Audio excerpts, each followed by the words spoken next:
أهلا بك. قلعة القاهرة ليست مجرد حجارة صماء، بل هي الحارس الأمين لمدينة تعز وشاهدة على أمجاد اليمن.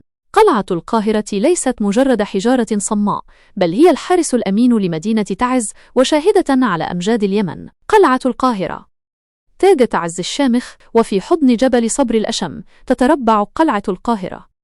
ليست مجرد حصن عسكري، بل هي التاج الذي يزين مفرق مدينة تعز، الحاضرة التي لا تنام. ما تحويه القلعة من الداخل حين تلج بوابتها الضخمة، أنت لا تدخل مكانا بل تعبر بوابة الزمن. تنقسم القلعة إلى جزئين رئيسيين.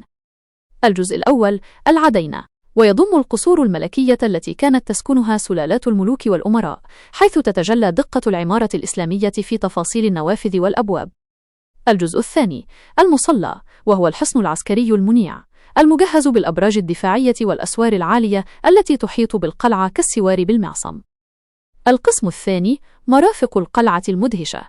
ما يميز القاهرة هو ذكاء من بناها، فهي تحتوي على 1. خزانات المياه العملاقة المنحوتة في الصخر لضمان صمود القلعة في أصعب الظروف.